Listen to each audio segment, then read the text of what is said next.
Fala, galerinha do primeiro ano, aqui é o professor Wesley Farias com mais uma aula de Biologia. Nesta aula faremos a correção do exercício proposto sobre substâncias inorgânicas, falando especificamente da água e os sais minerais, né?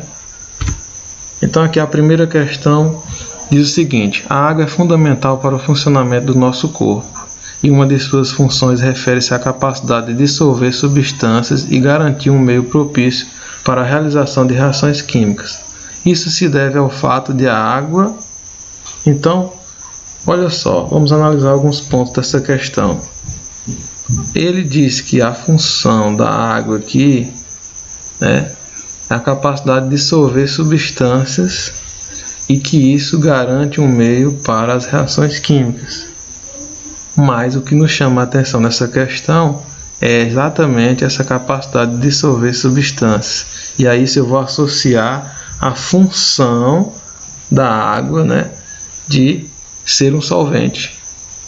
Que nós aprendemos aí que é solvente universal, porque ela tem a capacidade de dissolver quase a totalidade das substâncias, né, existentes.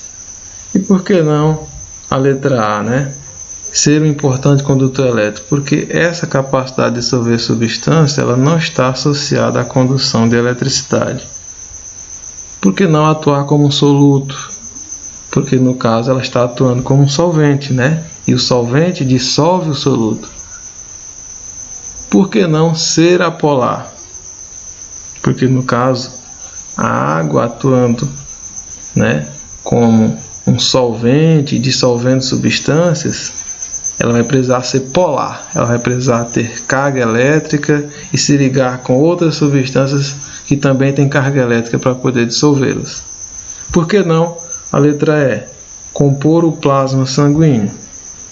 Porque isso não vai ser associado com a capacidade de dissolver substância, né? Dissolver substância com compor ou a composição do plasma sanguíneo, né? Não tem como associar isso aí, não faz sentido. Questão 2. Durante uma competição esportiva, observa-se uma intensa sudorese nos atletas que tem como principal função. Então a questão é bem clara. A questão quer saber a função, a principal função, né, da intensa sudorese, ou seja, do suor intenso numa competição esportiva, né? Por exemplo. Então, nós sabemos que numa competição esportiva de alto rendimento, o atleta vai estar fazendo um esforço muito grande e ao mesmo tempo elevando a sua temperatura corporal, né?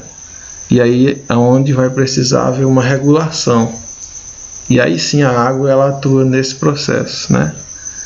Como que ela atua? Ela atua sendo eliminada através do suor. Então, com certeza aqui é a letra C, manter a temperatura corporal.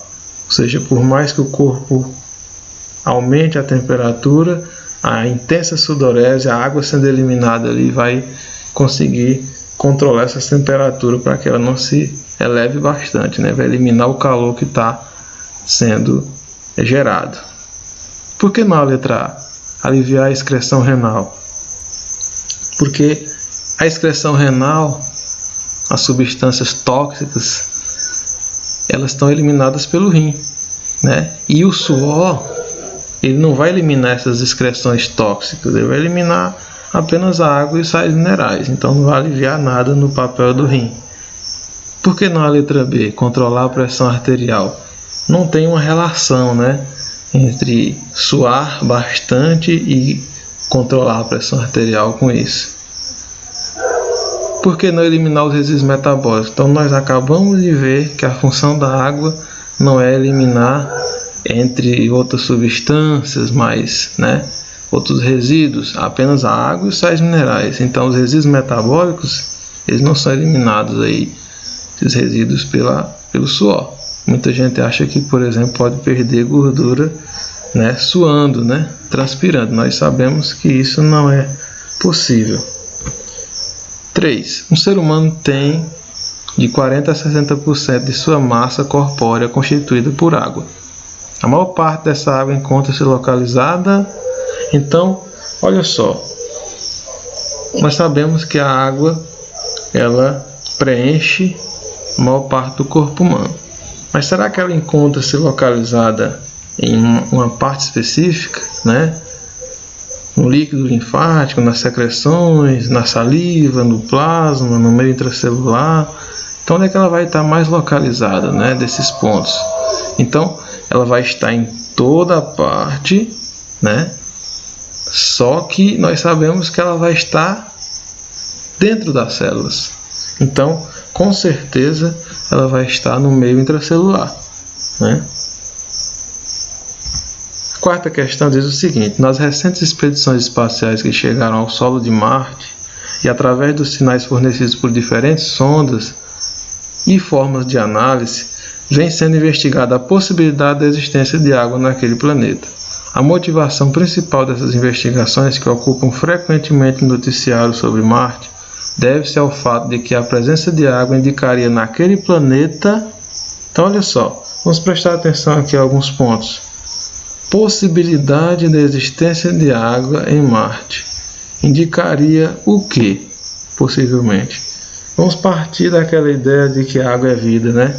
Então, se a água é vida, vamos, né, entender que essas investigações poderiam chegar, né, na possibilidade de existir ou ter existido alguma forma de vida semelhante à da Terra.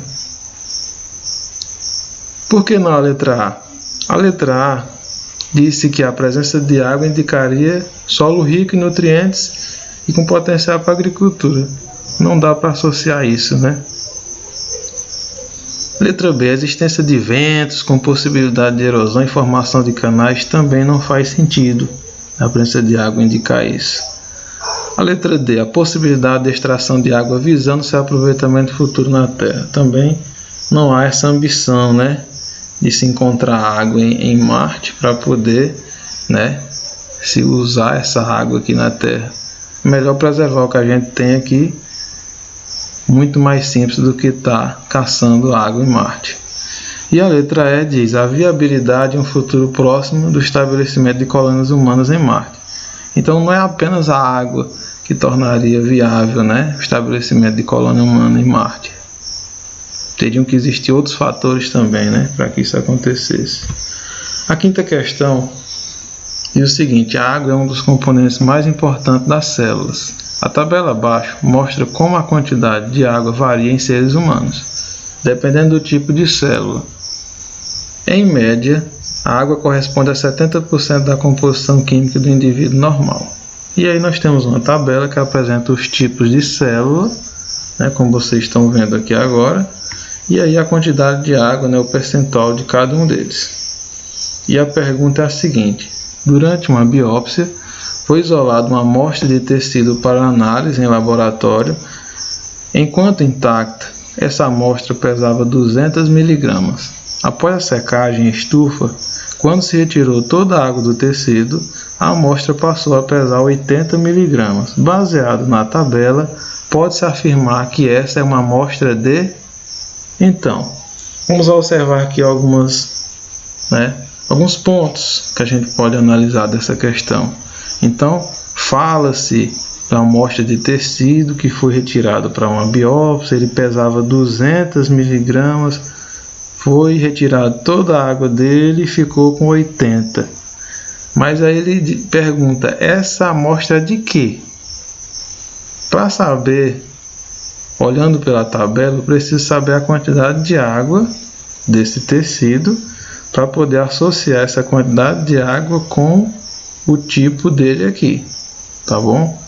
Então, o que é que eu vou fazer? Precisamos utilizar aqui uma outra ferramenta, né, para a gente entender este cálculo. Então, eu coloquei aqui no Paint para vocês visualizarem, né, um pouquinho desse cálculo, um cálculozinho pequeno, básico, que a gente vai estar fazendo aqui nessa aula, usando uma regra de 3, em que eu coloquei aqui deste lado os mgs, né, os miligramas, e do outro lado eu coloquei percentual. Aqui no caso, nas miligramas, eu já vou colocar aqui 200, que era o total inicial lá, lembra da amostra? Era 200, eu vou associar com ela com 100%. né, da amostra. Mais aqui abaixo, eu preciso encontrar esse número aqui, que é o número que eu vou buscar a porcentagem. Aqui já está 120, né? Porém, como é que eu cheguei nesse 120? Eu peguei os 200 da amostra inicial, que era somando a massa mais a água, e aí no final ficou só 80 de massa. Tirou toda a água, ficou só 80 de massa. Então, 200 menos 80, eu tenho aqui que a quantidade de água dessa amostra era 120.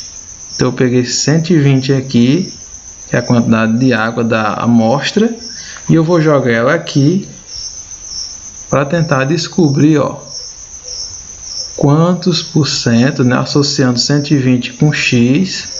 Esse x aqui vai me determinar quantos por cento vale esse 120 aqui de água, né? Então, simples, a gente vai fazer a multiplicação em x, em que 200 vezes x e 120 vezes 100. 200 vezes x, eu tenho 200x, 120 vezes 100 vai dar 12.000, né? Você faz aqui 12 vezes 1 dá 12 e repete aqui os 3 zeros, né? 3 zeros aqui na frente. Aqui você coloca x, isola x, é igual a 12.000.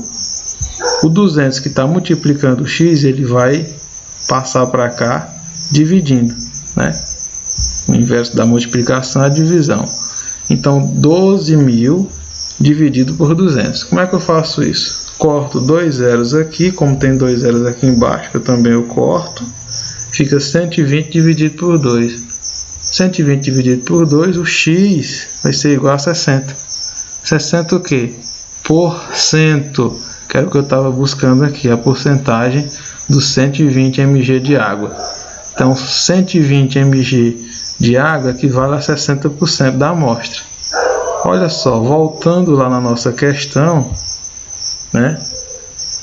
Quem é que tem 60% de água aqui, no caso?